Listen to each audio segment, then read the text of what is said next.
Okay, good afternoon and welcome back everyone to our options education webinar series. My name is Tony Zhang. I'm the chief strategist here at Options Play.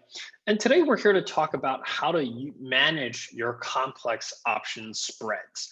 So I know many of you here in Canada are limited in terms of what you can trade in terms of multi-leg execution. Some of you have brokerage firms where you can only trade one leg at a time. Some of you do have traded brokerage firms with multi-leg execution like Questrade or TD or Interactive Brokers. So I want to talk a little bit about best practices for what is different between managing complex spreads versus single leg options. For those of you that have limitations in terms of trading these complex spreads, if you are interested, what are some things that you can look out for to help you with your execution of complex orders? And then talking a little bit about liquidity and the differences between the liquidity here on a spread versus the liquidity on a single leg. Sometimes they actually can be a little better, the liquidity on a multi-leg than on a single leg. And then we'll talk a little bit about managing these positions. Once you're in them, what type of rules, what type of mechanical rules can you set up for yourself to quickly know when to get out, when to stay in a specific trade, when to cut your losses, and when to take profits for various spreads. So let's go ahead and get started. Now, before we do, what we're going to discuss here today is purely for education and demonstration purposes. It is not a solicitation or recommendation to buy or sell any specific securities. So we'll start off by talking a little bit about the opening complex orders, talking about the opening transaction first, understanding what to look out for when you're opening a complex order spread. If you're breaking them up into two separate legs, which one should you do first? Then we'll talk about closing complex spreads. Once you're in a position, you want to close it out. How do you go about doing it? And again, if you're trying to break that up, which legs should you focus on first? Then we'll talk a little bit about option order pricing. So whatever comes to the multi-leg options, some investors are concerned about where they're getting filled. So we want to talk about the net price that you get filled on a complex order, talking a little bit about liquidity, how you can get a sense for liquidity, how can you find the best possible execution and pay the least amount from a transaction price perspective by understanding liquidity. And then we'll wrap this up talking about how to manage or some of these complex positions. What rules do you want to have set in place before you get into a trade so that you know exactly when you might want to take profit, when you might want to cut your losses, or when you might want to stay into the position. And at the very end, we'll open this up for Q&A for any questions that anyone has on this specific topic.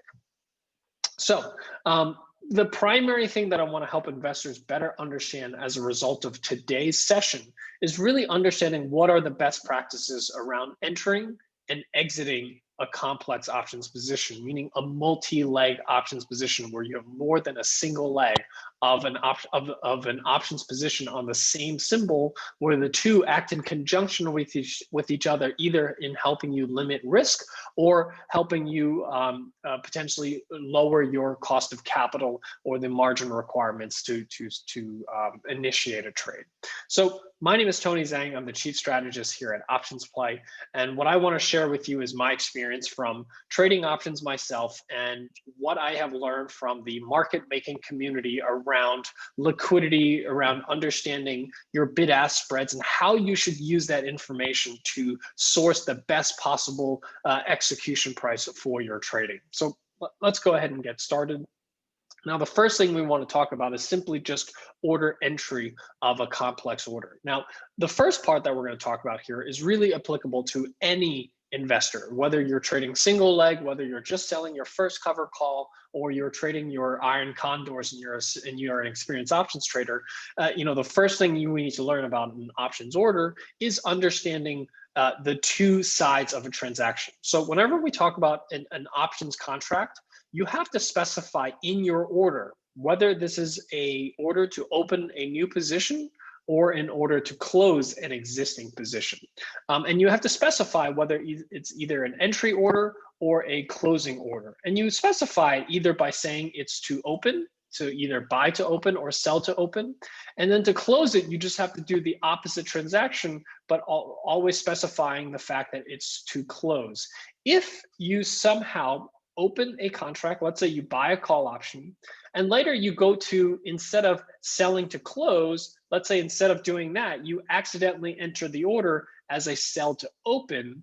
What happens is, unfortunately, instead of offsetting the existing position that you have and closing it out, what you're actually doing is you're actually opening up a second position in effectively the same options contract. Now, the two in terms of P&L will net itself out, but you have exercise risk on one side and you'll have to unwind both. So you'll have to pay the transaction cost, effectively 4 times as opposed to 2 times if you do this incorrectly. So it's very important, especially if you're relatively new to options trading, to make sure that when you're buying to open to close it, you're selling to close, and vice versa. If you originally sold to open, in order to close that out, you want to buy to close. Okay.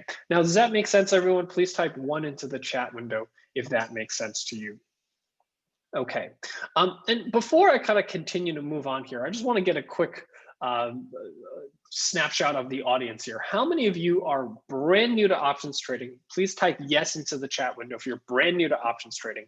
And please type no if you have quite a bit of experience or have some experience trading options. So yes, if you're brand new, no if you have quite a bit of experience. Okay, so I see quite a few yeses. Largely, I see no's, but I see quite a few yeses here. So for those of you that are brand new to options trading, make sure that you remember that there's an opening transaction and a closing transaction. So whenever you're opening up a new position, you must specify to open. When you're ready to close out that position, you must specify to close. So here's an example of a complex order, meaning a multi-leg spread. Now here I'm using WEED as the ticker here. So let's say you think legalization here in the US is imminent after the last election. You think that there's a potential for the cannabis stocks to really take off here as a result of after multiple years of underperformance. So you look at creating a call spread here.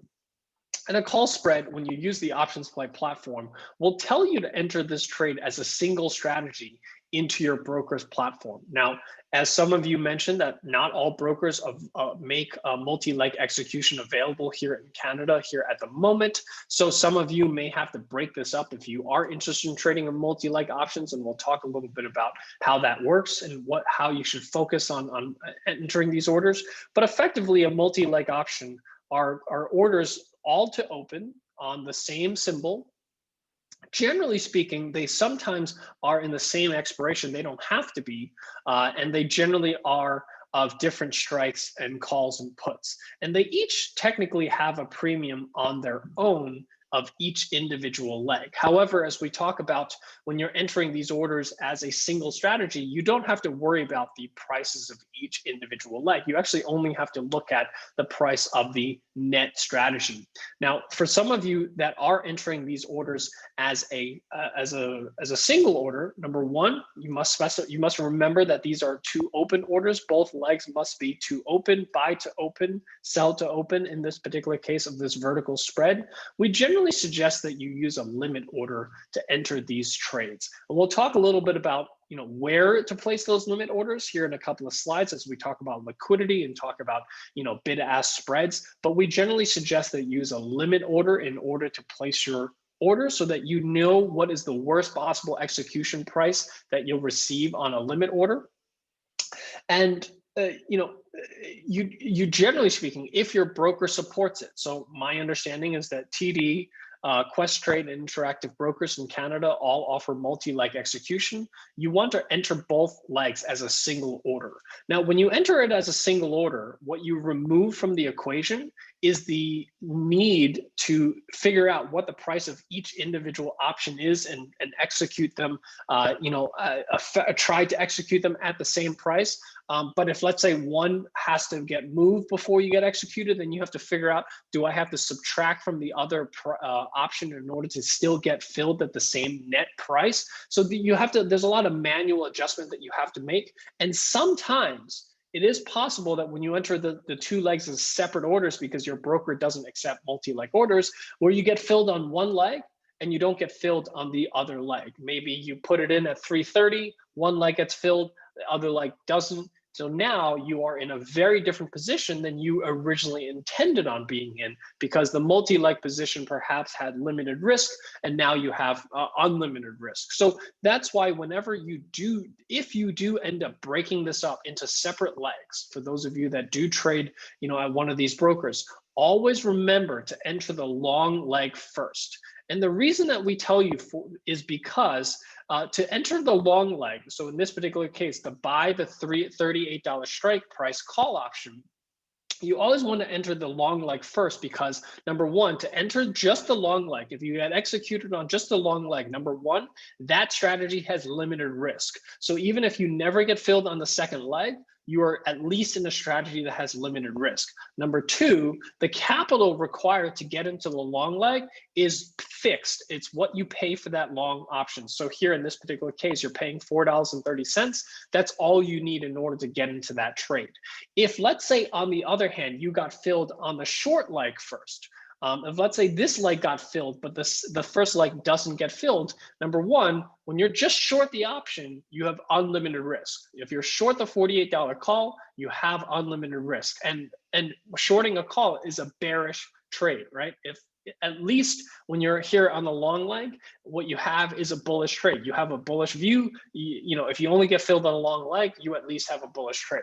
If you get filled on the short leg first, then what you have is effectively a neutral to slightly bearish trade, and you have unlimited risk, and you have margin requirements that's much greater than what it would cost you in terms of cost to get into the the multi-leg trade. So that's why whenever you're trading a complex order, if you are in a position where you're breaking up the legs, which I don't really recommend, I recommend that you actually find a broker that offers multi-leg execution.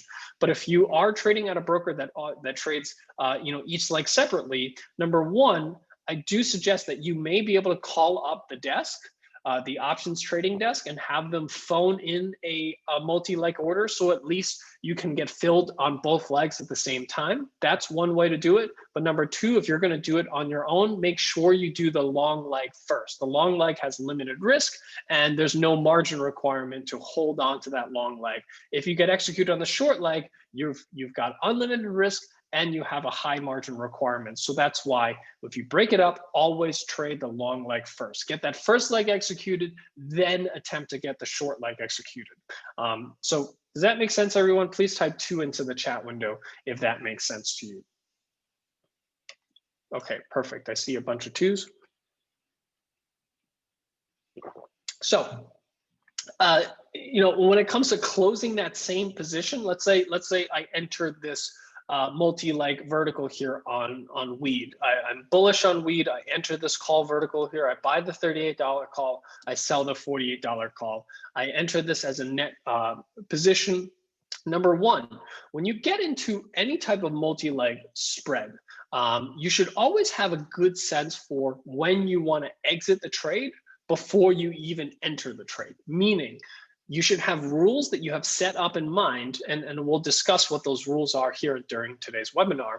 So if you're buying a debit spread, if you're selling a credit spread, if you're trading a straddle, a strangle, a calendar, a diagonal, butterfly, iron condor, whatever strategy, you should always have a sense for when are you going to cut your losses if this trade doesn't go in the direction that you expect it to, when are you going to take profits if it does, and make sure that you have mechanical rules around that, because that's going to help you stay disciplined as a trader. I've seen as a market strategist over the last 15 years, so many instances of traders second guessing themselves after they get into a trade, not knowing if it's time to take profits or cut losses. And I know that it's a very emotional time, trying to deal with it as you're seeing all the ticks go by on the screens. Some, in a few minutes, you're up some money, other minutes you're down some money, you're not sure what to do. The only way to avoid that emotional turmoil is to have rules. Set those rules in place so that you don't have to make a subjective decision at the time as to, should I stay in this position? Should I cut my losses? Should I take profits? Mechanical rules help you remove the emotional side from trading, which is largely, from my experience, what leads us to underperform the broader markets. We make our worst decisions when we're emotionally tied to a trade and not sure what to do. Okay, so setting rules prior to getting to your trade is arguably, in my opinion, one of the most important things that you need to do as an individual trader to learn to be more disciplined and to be more consistent as a trader.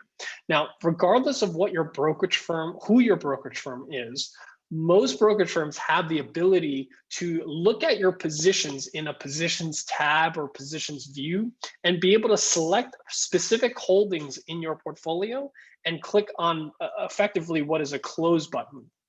I trade here in the US. I use a brokerage firm called TD Ameritrade. Some of you have TD Waterhouse in Canada, which is a very similar trade, very similar platform. You can select specific specific positions that you have. You can click on the close button and it will typically pre-fill an order for you.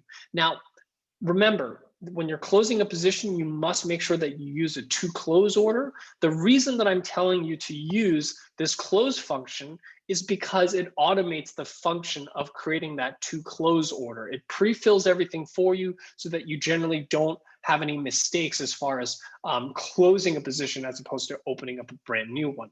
And just like the opening position, you generally want to enter this trade with a limit order so that you have a sense for what is your worst possible execution price. And generally speaking, you're trying to either get that price or better on that limit order. Now, just like the entry part, if you're trading these as a multi-leg strategy, you always want to exit them as a multi-leg single order. So if you enter a vertical spread as a single order, you want to try to exit that same trade as a single order. Now, for those of you that cannot trade multi-leg executions, first of all, I always encourage you, try calling the options desk. Many of you are at brokers that support multi-leg trading, but only over the phone. So you may not have thought of that. You may not have considered that. So the next time that you're trying to place that multi-leg order, consider picking up the phone, see if your broker offers that. Many of the Canadian brokers do. So at the very least, you can get filled at a single price. But if you have to execute a trade electronically and you have to do it separately, whenever you're exiting a position, you always want to exit the short leg first. So before, when we were entering the long leg first, right? And the reason for it is because we never want to be exposed with a short leg and not a long leg. That's why we enter the long leg first, then enter the short leg. Now on the exit, you do the exact opposite. You don't want to be left with just the short leg, because if you are left with just the short leg, you have unlimited risk and you have a high margin requirement to hold on to that short leg. So in order to prevent that, what you have to do on the exit is make sure you exit the short leg first so that you're left with the long leg. The long leg has limited risk and there's no margin requirement for it. So that then once you're exited out of the short leg, then you can work your way out of the long leg, so to exit out of your position. But you must follow that order in order to trade multi-leg orders as a separate trade. And even for those of you that are really experienced, right, if you're being a little bit more tactical and you're thinking that you can make an extra 5 or 10 cents by splitting up the two legs and maybe eking out a little bit more gains on one leg versus the other, you can do so. But again, follow these rules. Long leg in first on the way in, short leg on the way out. I see a question here as to what is a short leg. So when you look at your positions, your quantities are either going to be positive or negative. A positive means you're long the option. Negative means you're short the option. So if you sold an option contract, your quantity would be negative. It's like short selling a stock. So anything that's a positive quantity is a long position. Anything that's negative quantity is a short position. So when we refer to the short leg, we're referring to this leg here that would effectively be short one contract here of the $48 call. So if you're in this specific position already currently in your account, what you want to do is you want to exit this leg first so that you're left with the long leg. The long leg has limited risk. It doesn't have a margin requirement. Once you get filled on the short leg, once this order is filled, then you can start working on getting your second leg filled over here. And then once that leg gets filled, now you're completely out of the position. Does that make sense, everyone? Please type 3 into the chat window if that makes sense to you. Perfect. It's not difficult. It's just something you have to remember. And if this is your first time, you got to do it a couple of times and you'll get it pretty quickly. It's really not very difficult. Now, the one thing about a complex order, and this works actually the same way regardless of whether you're trading a single leg, a multi-leg, one leg, two leg, four legs, 10 legs, it's all in theory the same from this perspective. And what you have to think about is the difference here is that when you're looking at individual legs, you have a bid and ask price of each individual leg. But when you're putting in a multi-leg complex order, you only need the price, you just only need one price. You don't have to deal with two prices. This is part of the reason why I encourage investors to, number one, if you're at a broker that doesn't support multi-leg trading, to phone in your trade so that you can enter as a single leg. And if you don't trade at a firm with that allows you to do electronic or phoning in your execution, I do recommend that you go seek out a broker that does, because it's going to make your life a lot easier. Because number one, you only have to specify one price. So that's the limit order that you enter, and that's the order you try to work. If you have two legs, then if one leg starts to move around, then you may have to adjust the price on the other leg accordingly. And it's a lot of manual work to try to figure that out. But when you're trading a multi-leg option, what you have from your brokerage firm typically is what we call a net bid and ask price, meaning your brokerage firm will calculate for you the bid and ask price of the two legs combined with each other. And this is something I teach on some of the other classes, but I want to review this again because I want to make sure everyone, especially for those of you that answered yes to being brand new to options trading or just learning how to trade options, what the bid and ask price actually means and what information do you actually receive out of it that can help you get the best possible execution price. So the way to think about a bid and ask price, and this works the same way whether you're trading a single leg or four legs, is the fact that the market is effectively one large auction, and it's one large auction for the same security. And when we talk about a security or an asset, it's completely interchangeable between BMO stock to a specific option to a future to a fixed income bond. Those are all considered assets, and all of these financial markets have what we call a bid and an ask price. So what is the bid and ask price actually telling you? It's effectively one large auction, and the bid and ask price is telling you the highest price that someone's willing to pay to buy a specific asset. So the bid price refers to the highest price someone's willing to pay, and the asking price reflects the lowest price someone's willing to accept to effectively sell that same specific asset. So, and right now, let's forget the fact that we're talking about options here. Let's say we're talking about, in this particular instance, let's say we're talking about, I don't know, the iPhone 12. Okay, so think about the iPhone 12 as the asset that we're trading, right? And there are lots of buyers and sellers willing to buy and sell the iPhone 12. The bid price reflects the highest price that anyone is willing to pay for an iPhone. In this particular case, let's just call it $250 for argument's sake, right? Let's just say, to make it somewhat realistic for the iPhone. Maybe this isn't the iPhone 12, maybe this is the iPhone 5, maybe this is an old iPhone. This is a secondary market, but people are still buying and selling iPhone 5s. Someone's willing to pay $250. There's also someone else here willing to pay $249, someone willing to pay $248, and so on and so forth. But the highest price is $251. That's what tells us the bid price. What is the highest bid someone's willing to pay for this one asset? On the other side, the asking price is the lowest price someone's willing to accept to sell the iPhone, let's just call it the iPhone 5 here, $288, okay? Someone's willing to accept $288. There are plenty of other buyers up here, $290, $295, but you don't see them because the only thing that you really care about here is what is the lowest price someone's willing to accept. So these are the two prices that you get from the market: the highest price someone's willing to pay and the lowest price someone's willing to accept to sell that. And whenever a buyer and a seller agrees to a price, that's when a transaction actually happens. Otherwise, they just sit up here, and you stepping into this market, you can either say, okay, I'll pay $288 for a new iPhone 5.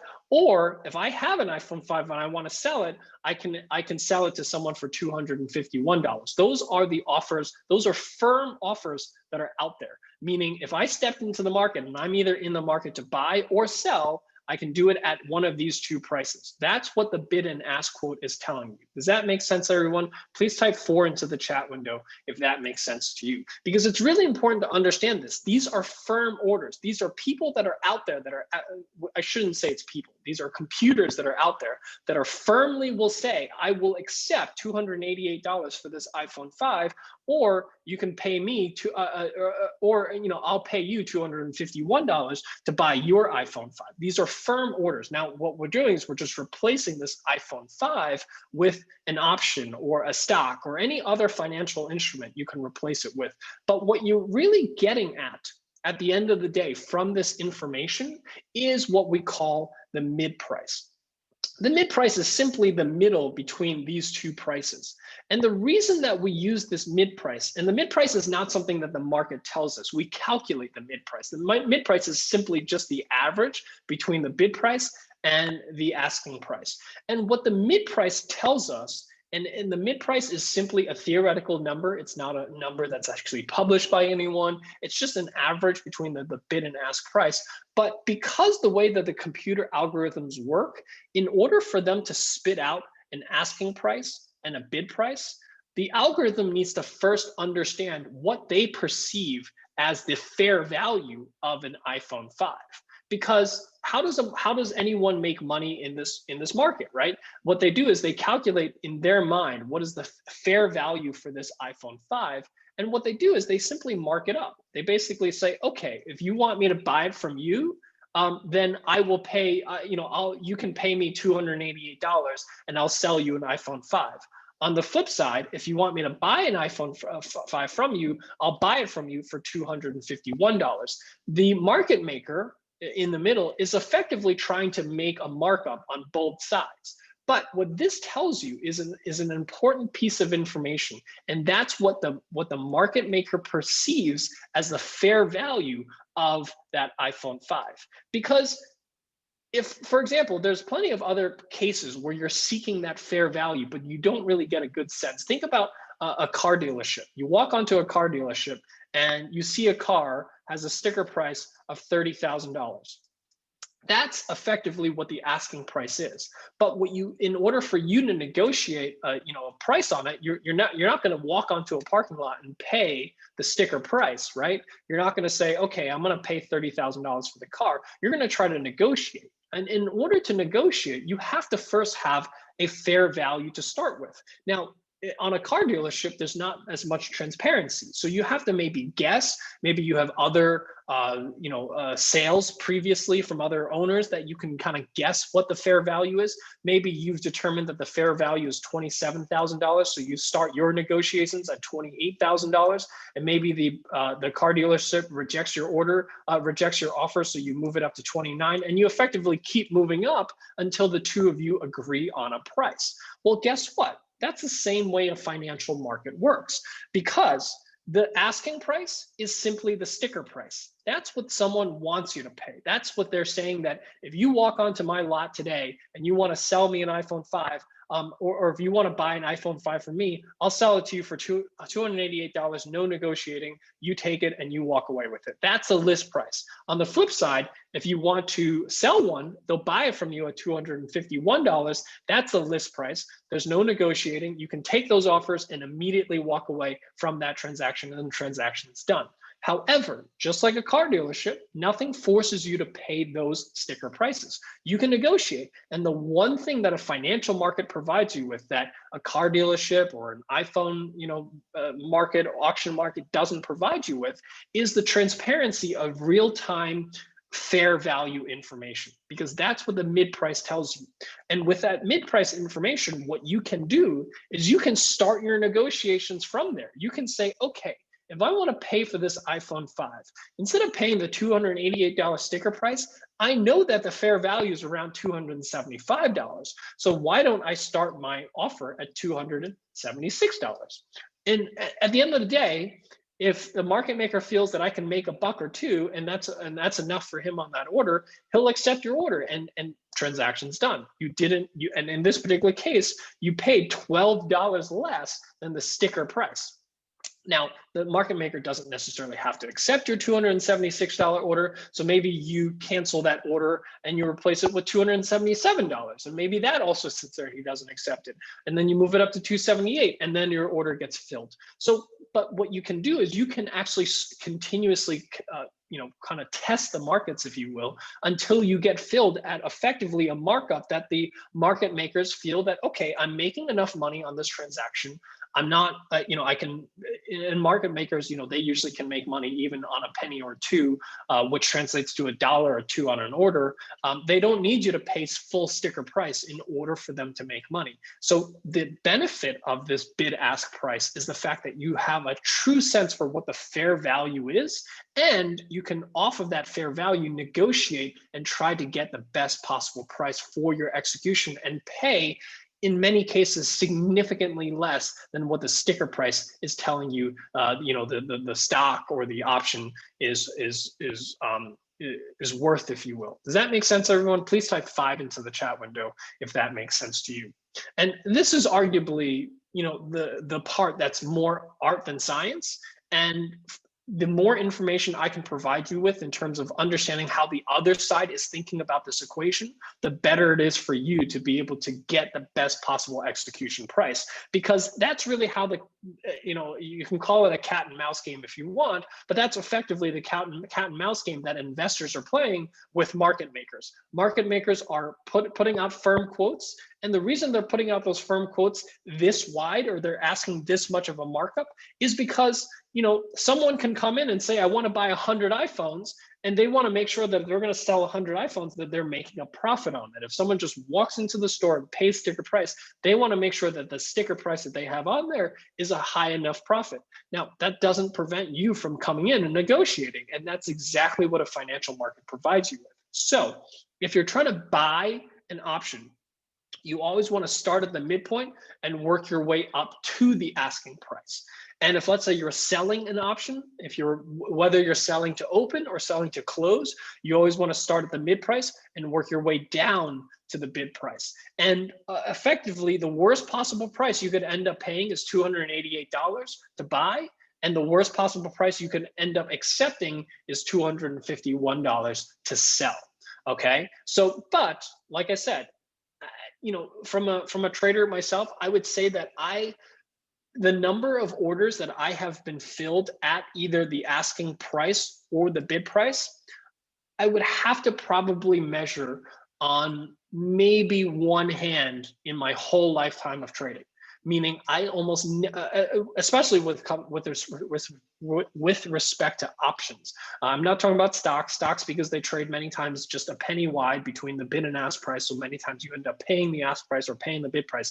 But when we're talking about options, where many times the spreads are 5 cents, 10 cents, 15 cents, maybe even a couple of dollars occasionally, never ever pay the sticker price. And you'll always typically find yourself that you never have to pay the sticker price. You will typically always be able to negotiate a significantly better rate than what the sticker price is offering. Does that make sense, everyone? Please type 6 into the chat window if that makes sense to you. And it's just really important to understand that when you're buying, you start at the midpoint and you work your way up. And then you can start 1 penny at a time, 276, 277, 278. Nothing stops you from entering 100 orders. The computers won't get mad at you for negotiating and nickel and diming them and trying 1 penny at a time. That's the beauty of electronic market making. And then if you're trying to sell, same thing. Start at 275, start at 274, then to 273, 272. Don't be afraid to work your orders. If you can save yourself 2 pennies on an order, that's $2 per contract. And for 10 contracts, that's $20. Some of you, are saying, hey, I pay a lot of money at my brokerage firm for commissions. I'm paying $9.95 Canadian per ticket. Well, that's effectively 1 penny on a 10 lot options trade. If you can save yourself 1 penny on an order like this, instead of paying $2.88, maybe if you paid $2.80, that's 8 cents that you're saving, which is $80 in your whole total order. That's $80 to buy and potentially $80 to sell. That's a full $160 that you could be potentially giving up if you're not working your orders, if you're not working your orders well. So, a lot of times when I hear people saying, I pay a lot in commissions, and I'm not trying to argue against that. If you have the ability to pay less, certainly, go to a broker that you can pay less on. But when you really put into perspective what you're paying on the bid ask spread versus what you're paying in, the $10 you're paying on commissions, many times you could be paying substantially hundreds of dollars on transaction costs through the spread that you're not even quite aware of, which is why it's so important that you always start from the midpoint and work your way up. But even if you save yourself a few pennies, that can easily offset the $10 or $20 you're paying in commissions from your broker. So very, very important to pay attention to. And in my opinion, where you can get the most cost savings, where you are actually paying the most transaction costs, is here, not in your commissions. Okay, so when we talk about options, you'll also find that some options you come across, the spread between the mid price to the ask price or the mid price to the bid price, relatively small, 5 cents, 10 cents, 15 cents. And then there are other times that you'll come across an option where the spread is much, much larger, maybe $1, $2, sometimes even $4 or $5. It's all possible. So the one thing that you really want to remember is that when we think about options liquidity, and a lot of investors ask me questions about liquidity, is that the best gauge for liquidity is actually the distance between the bid price and the asking price. Why is that the best gauge for liquidity? Because when the bid price and the ask price are very close to each other, what that tells you is that there are a lot of competition for buying and selling this specific asset. If you're pretty tight, then that probably means you have an order down here for maybe 249, 247, 240, 245. So when you have a lot of quotes, when you have a lot of competition for the same asset, something that's traded very often, you're naturally going to have the lowest asking price versus the highest bid price are going to be relatively close to each other, because there are a lot of transactions. And in order for me as a market maker to get your order, right? And as a market maker, I want your order. If I don't get your order, I can't make any money, right? If I just put quotes out there that are this wide and no one interacts with me, I make $0 as a market maker. So for me to be competitive, I got to stay competitive. I got to put my quotes in relatively tight. If there's a lot of trading and I want a piece of that action, I'm going to have to put my quotes pretty tight. Now, if let's say something that doesn't trade at all, something's not very liquid, something doesn't trade very often, guess what? There's not going to be a lot of competition for that. I might be the highest bid at $9, but the next highest bid may be $7. And I'm not really worried about competition. So I can put my bid ask quotes pretty wide, and someone else is offering $14 here or so. So, think about this. Maybe this is like a really old tablet from, I don't know, some off-brand Android tablet that no one really cares about. There's not a lot of volume in it. So guess what? I don't really have a lot of competition. I'm not going to put in a really competitive quote here, above the fair value. I'm going to put in a pretty big spread so that if someone comes in once in a while, I make a sizable amount of money. That's how market makers think. So that's why if you're thinking about looking at an options trade and you're trying to figure out liquidity, this is a much better way of sensing liquidity rather than the open interest and volume. I get a lot of questions from investors asking me, should I use open interest or volume to gauge liquidity? And the answer is, if you're going to use open interest and volume, you better use open interest and volume of the whole chain. You can't look at just open interest and volume for the option that you're trading. If you're just looking at the open interest of the option that you're trading, then the problem is that there are so many strikes these days with electronic market making. There's no more human beings on the other side, so they can list thousands of strikes. Volume just gets spread out across thousands of instruments. They're naturally going to have lower open interest and volume. So, when you look at this, the December 4th, the 88 strike or 88.5 has 0 open interest and volume. The 86 has 3,308 contracts in open interest. Are the 88.5 any less liquid than the 86s? The answer is no, because to a market maker, whether he's making you a market in the 86 option or the 8.5, is really very little difference between the 86 and the 88.5. But because there's just so many strikes, naturally, volume pools around the at the money strikes, and they pool around the round numbers. People don't like trading the odd strikes as much. So, the odd strikes are not any less liquid than the even strikes. So keep that in mind when you're thinking about these types of options. And liquidity is a very, very important metric that a lot of people ask about. So I want to make sure we cover it. But one of the things that options play does is that we actually source out of all of the TSX stocks that are optionable, which ones have the most liquidity. We publish this list every single day. And we use the bid-ask spreads. We do not use open interest to gauge liquidity. And at the end of the day, the liquidity of an option really comes down to the liquidity of a stock. Because if the stock is liquid, the option will be liquid. If the stock is not liquid, the option will also not be liquid.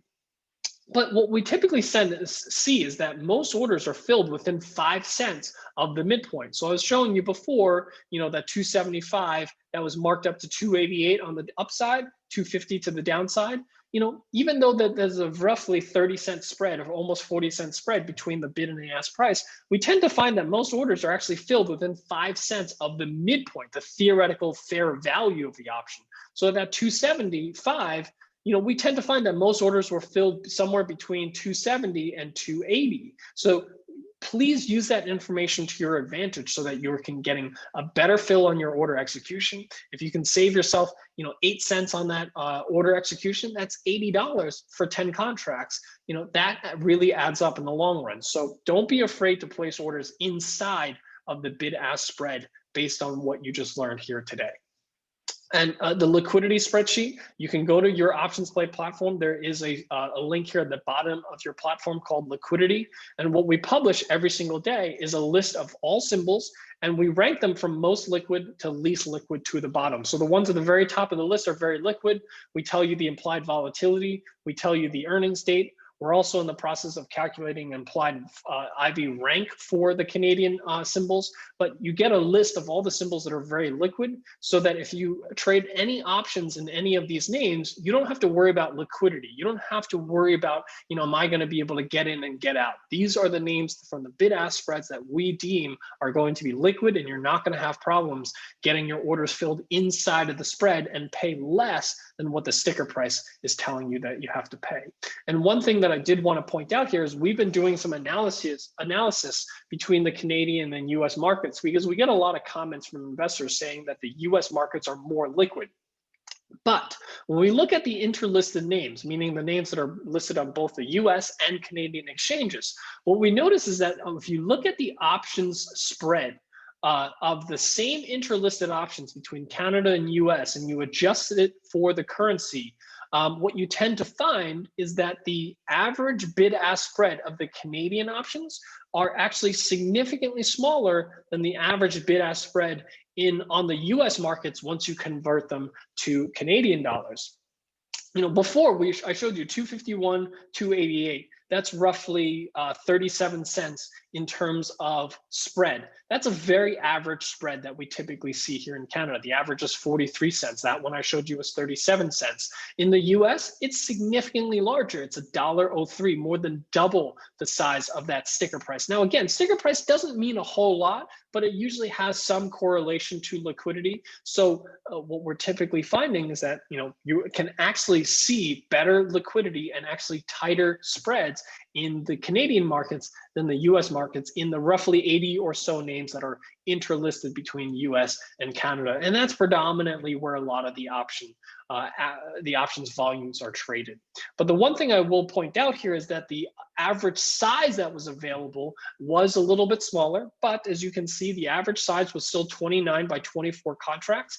Most retail traders are trading 10 to 15 contracts, on the higher side of the limit. Some of you do trade a little larger, but we tend to find that most retail traders are under, that 25 contract size. So even though the contract size is smaller that's available at these prices, they, generally speaking, in my opinion, are still suitable for most retail traders. So Lastly, what I want to wrap this up with today is understanding once you're in one of these multi-leg strategies, and if you're brand new to options trading, I don't necessarily expect you to understand these strategies.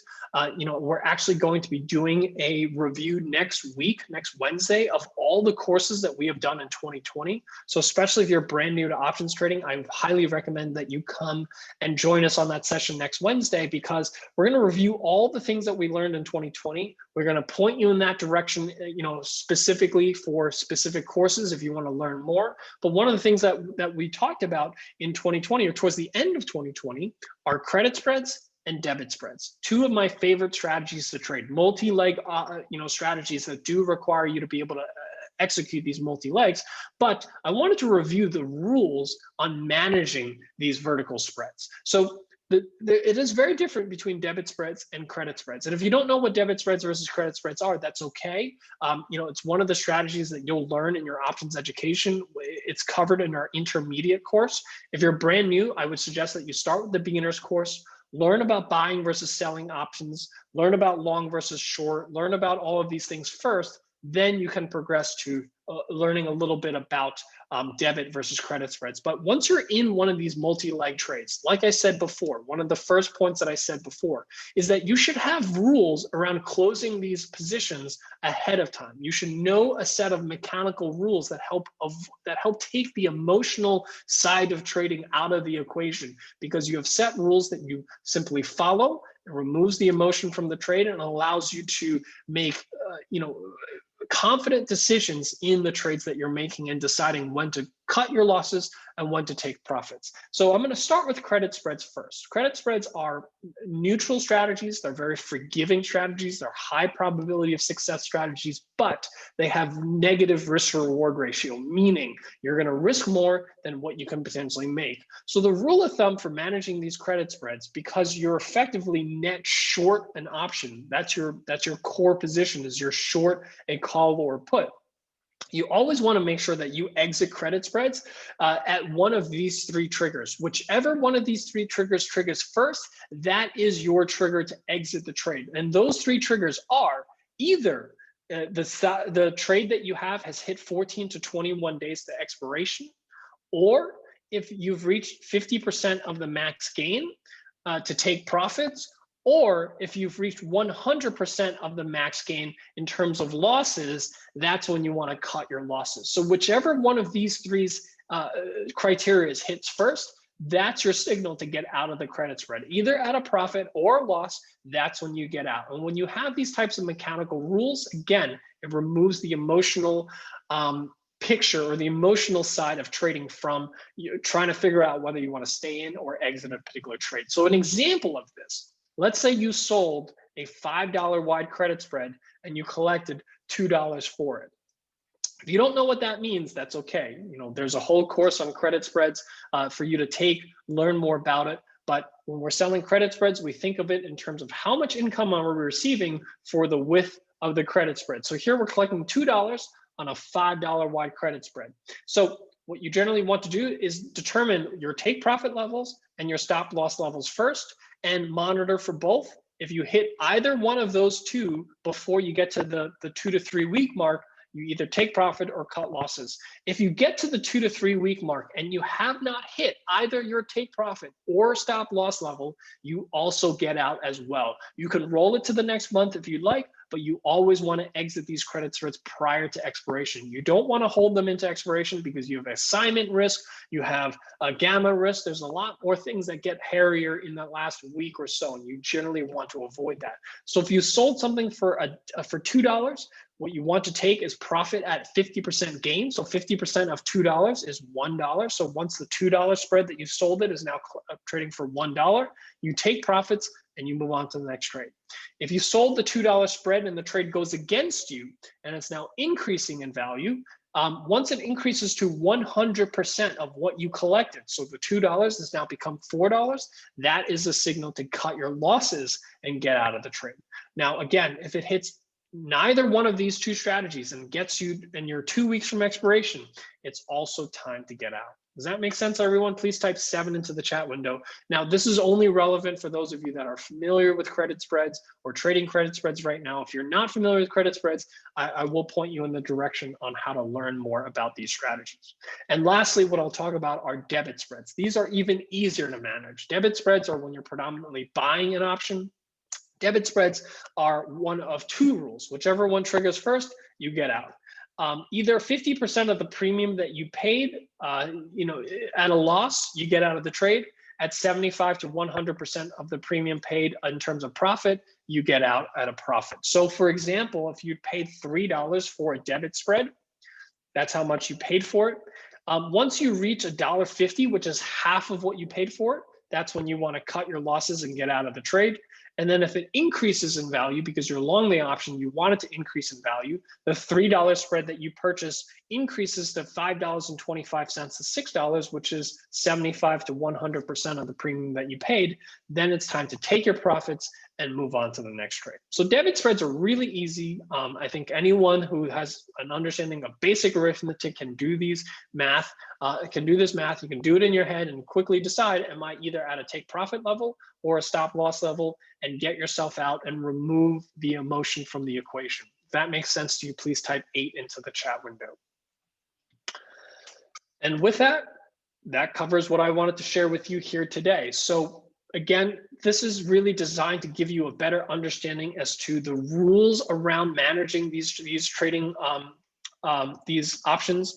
I know sometimes that they can be confusing, so I wanted to take the time to review them with you, make sure that everyone understood the rules around managing these types of trades, helping you give you a better understanding from a liquidity perspective, where to place your orders. I think that's one of the more important things for investors to understand, to know where do you want to exit these positions are an important piece in helping you maintain a consistency in your trading. So with that, thank you. I want to thank everyone for taking the time out here this afternoon. If you don't have access to OptionsPlay, you can sign up for free. It's a free tool for all Canadian residents using the link that I just posted into the chat window. And what I'll do right now is I'll open this up for Q&A. And if you have any questions, there's a chat window at the bottom and there's a Q&A window at the bottom next to it. Please click on the Q&A window and enter your questions there. And I will take a few minutes to answer as many questions as I have time for here today. So let's see, there were a couple of questions that came in during the session. I'll try to address those first.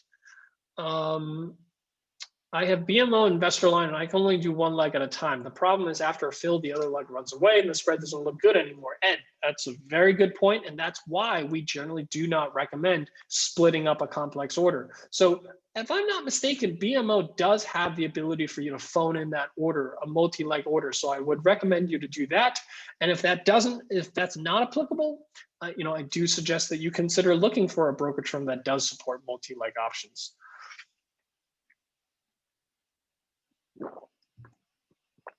Let's see.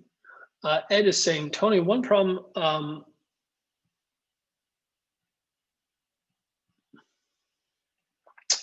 So Ed, if something's moving fast, you're going to have to chase if you really want to get out. There's not much that you can do if something's moving fast and you want to get out. You're just going to have to chase. That's it. Either chase or be patient. You can't do both. The question is really, how badly do you want to get out? If you really want to get out, you're going to have to chase it. If you're okay with being patient, then stick to that midpoint and wait. Are you saying that instead of open a short position at the market price, we place our order slightly lower than the sticker price, but the system will not translate our order until the ask price as bid prices match? No. Okay. So I think there's a misunderstanding as to how this works. The question was, if you place an order here, let's say I place my order at $2.80. The question was, is that just waiting for the ask price to come down to $2.80 before the order gets filled? And the answer is no. what you're effectively doing is you're negotiating with the market maker. You're basically saying, I know the fair value is approximately $2.75. I know you want to make a markup on this. I'm not expecting you to sell this to me at fair value, or else you're never going to make any money, and that doesn't work, for a market. No one's in this to give you a free lunch. But you can also say effectively to the market maker, well, that's too big of a markup. I don't want to pay that markup. I'll pay you $2.80. That's a 5-cent markup instead of a 13-cent markup. And most of the time, the market maker will say, okay, I'm willing to take a 5-cent markup on this particular trade, because I'll make 5 cents in, 5 cents out. That's 10 cents for me. I'm good with that trade. So, that's how market makers work on the other side. So what you're effectively doing is you're negotiating, and you're getting filled on the spot. You're not putting in the $2.80 and necessarily waiting to see, waiting for this asking price to come down to 280, because you'll see that the order gets filled immediately. I hope that answered your question, Frenak. George, yes, the next webinar is on December 9th. I do have a webinar next Monday with Steve Sosnick for Interactive Brokers. That is a very fun session, at least for me, where we just talk about the markets. It's a very different, I would say, template than what we do here, which is educational. We talk about option strategies.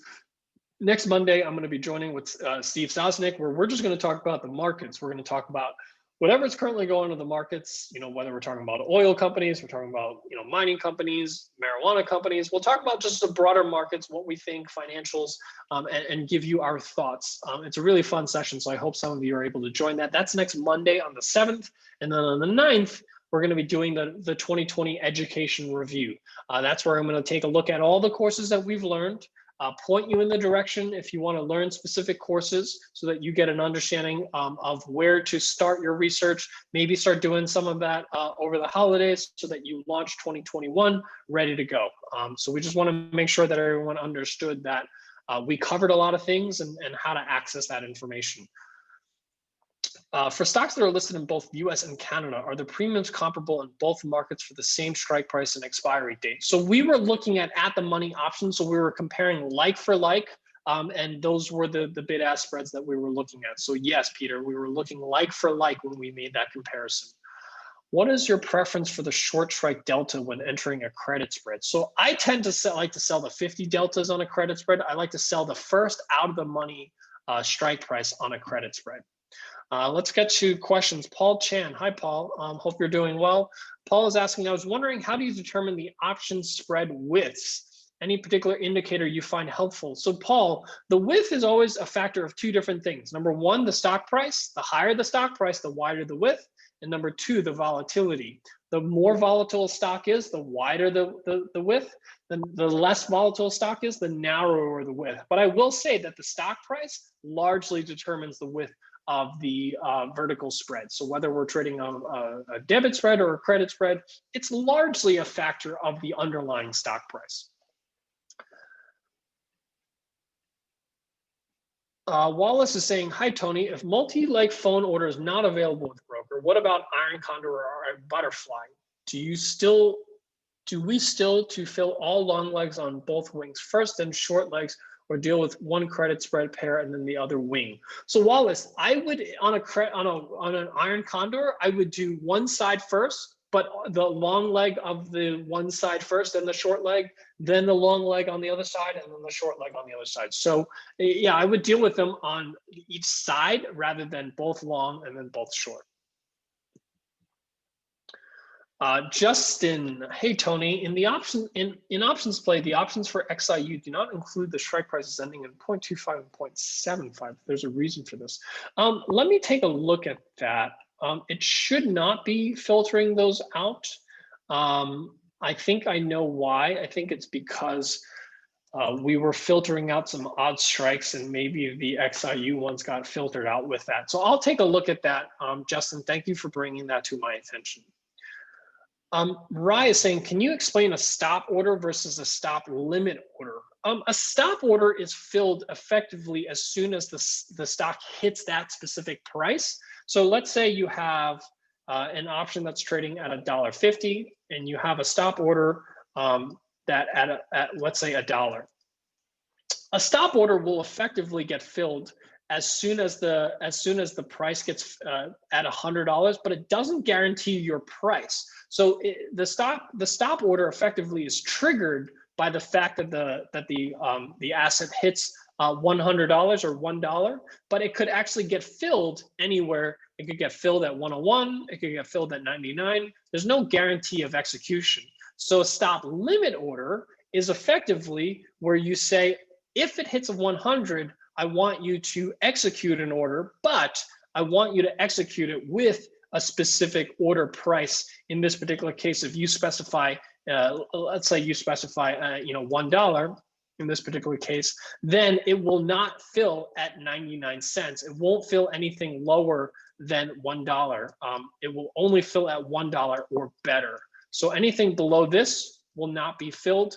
Only if it can get filled at $1 or better will it get filled. So the limit order just protects you from that stop order getting filled at potentially a worse price. Because if you just have a stop, once it hits 100, it gets triggered, but the order can actually get filled down here.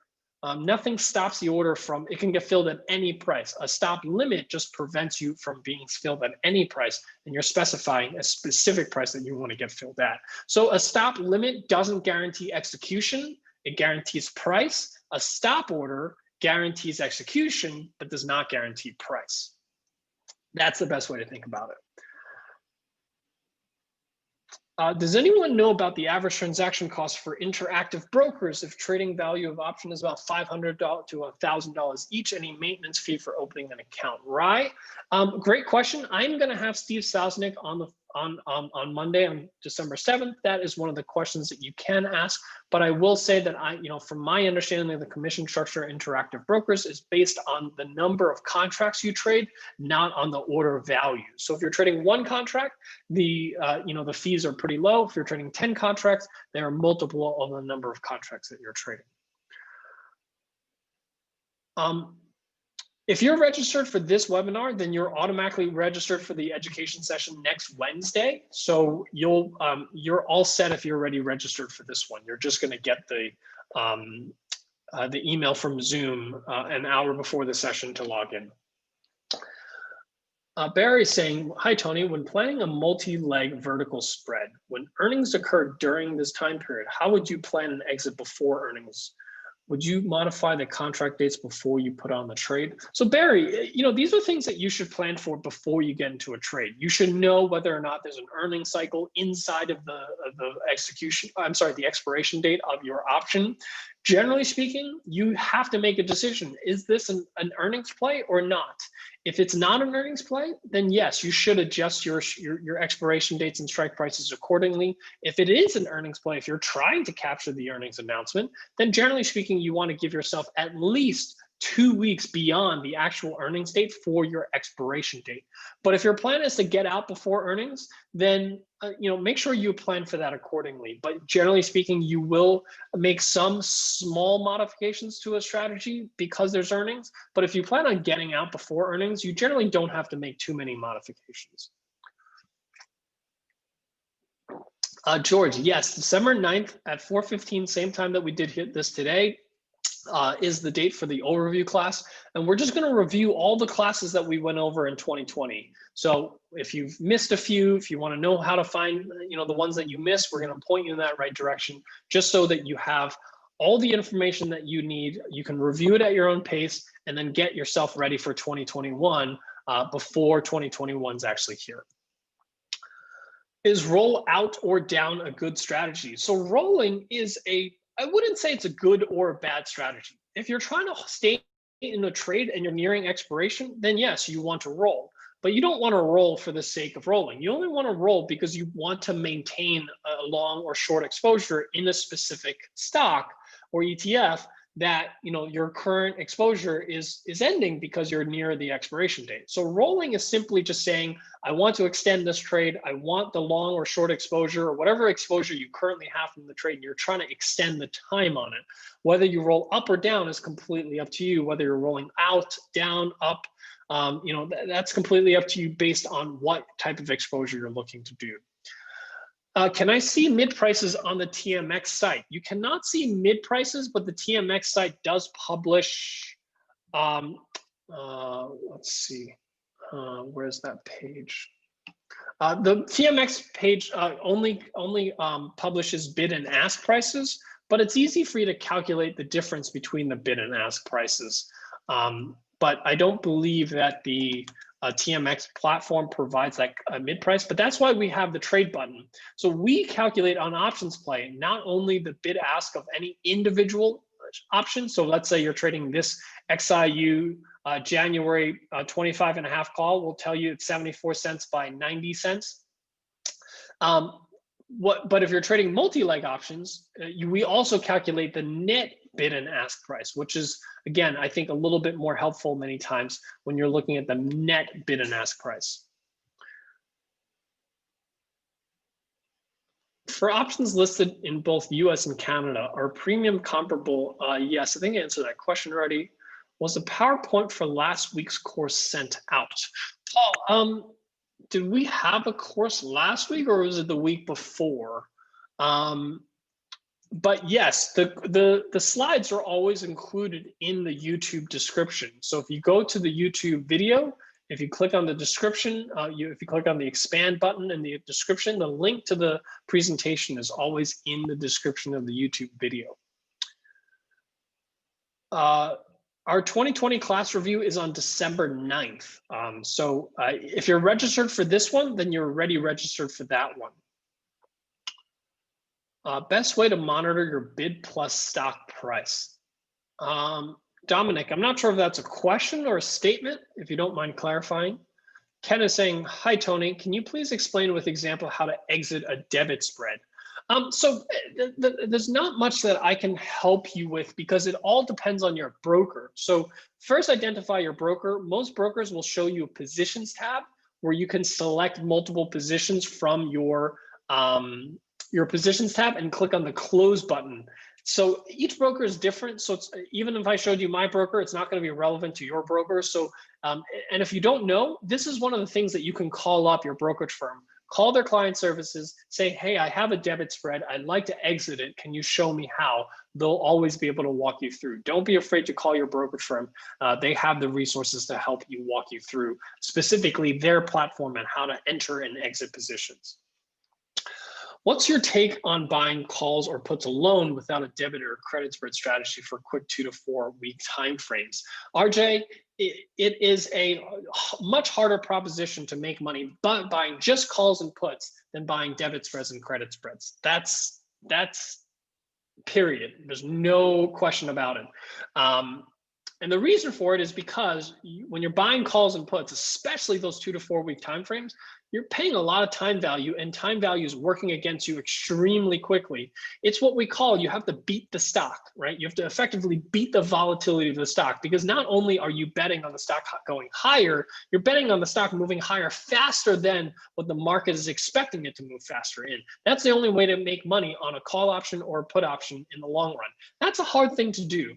Debit spreads and credit spreads are designed to reduce that time decay so that you don't have to beat the stock in order to make money. You can, as long as the stock kind of moves in the direction that you expect it to, you can make money. So in my opinion, easier to make money, less risk in debit and credit spreads, number one. You have less time decay, which makes it a little easier for you to potentially make money. That's not saying you're going to be making money, but if you're buying debit and credit spreads, you still have to get the directional view correct. But if you get the directional view correct, debit and credit spreads, less risk, higher rate of return if you are correct. So that's my view on that. TD Webroker only does multi-leg on US options, not Canadian. I'm disappointed in waiting for Tasty trades. So Rick, I can certainly understand your frustration. Tasty Works, you know, I have Tom on every single month or so from Tasty Works. He is very clear that they are very dedicated to launching Options Play Canada. Things have been strained a little bit with COVID and them being able to get up to Canada and take the test. But if I'm not mistaken, on the last call, they did say that they've already have a scheduled date to take the test remotely, which means that they should be able to launch in Q1 of 2021. Andre, for credit spreads with 1 month date to exit, what is the number of days to exit?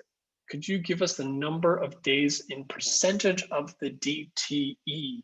Andre, I'm not sure I understand your question. We sell a credit spread 45 days in advance, and we want to exit between 14 and 21 days. You know, whether you use 14 and 21 days is really up to you. From my perspective, pick one, stick to it. It doesn't really matter, but just pick one and stick to it. As long as you have mechanical rules to your trading system, that's how you're going to be able to be more consistent as a trader, and that's how you're going to be more disciplined and remove the emotional component that you have when you're sitting in front of a screen. You're seeing the P&L constantly move up and down, trying to decide whether you want to get in or out of a specific trade.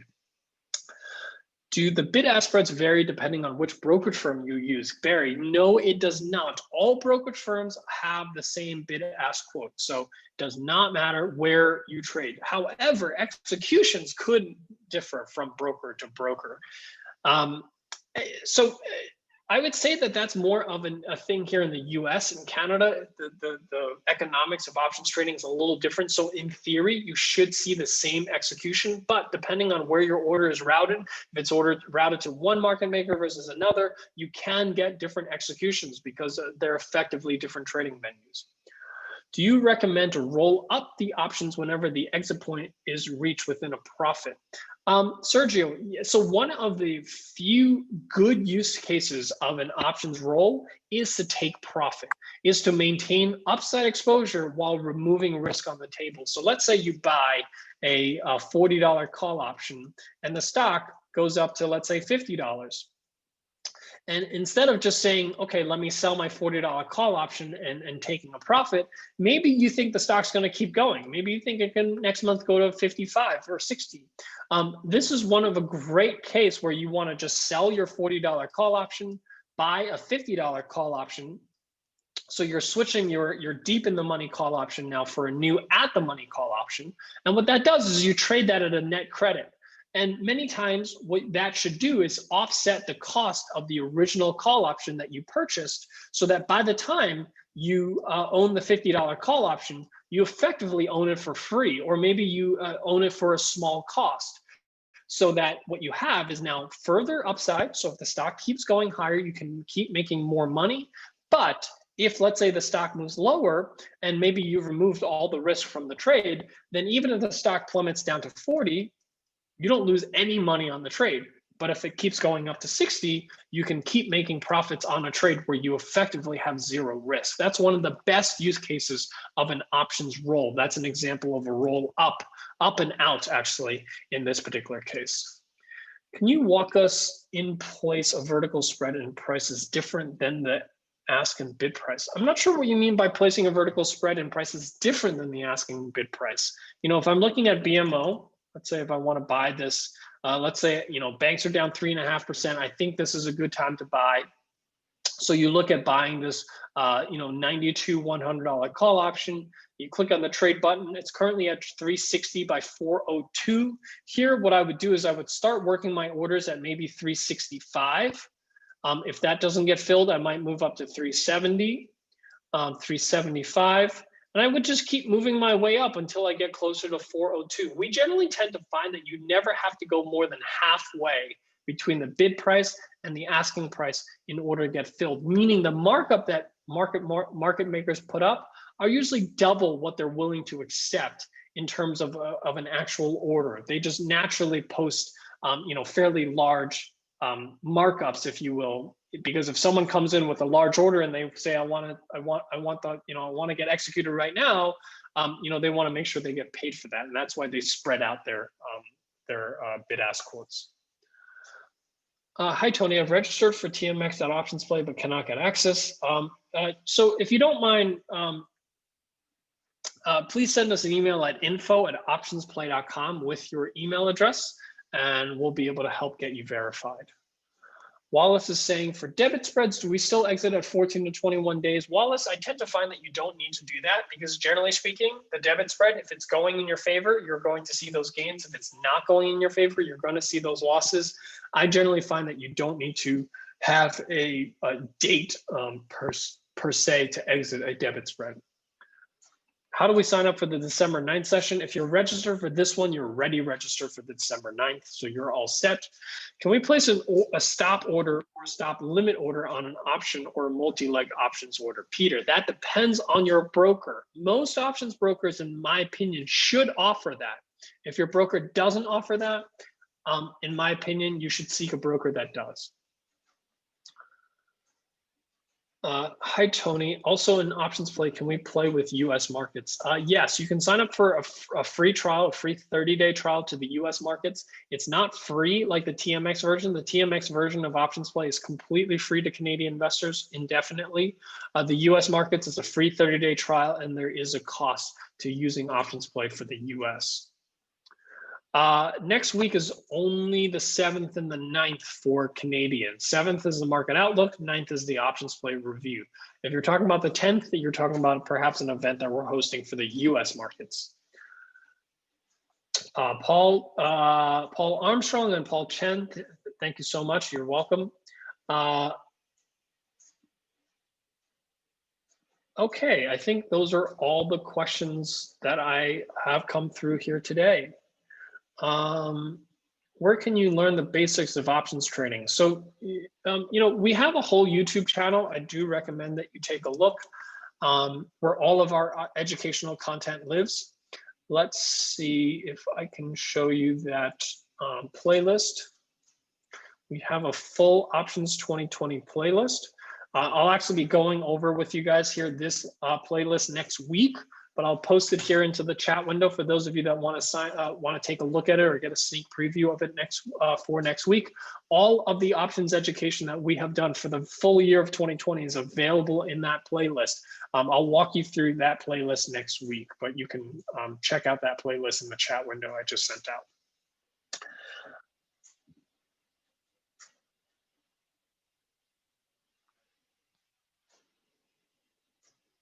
Ed, I understand what you're saying about high commissions. Again, think about how much you're paying on the spread first, right? So you're saying you're paying $140 in commissions, not worth it. I get it.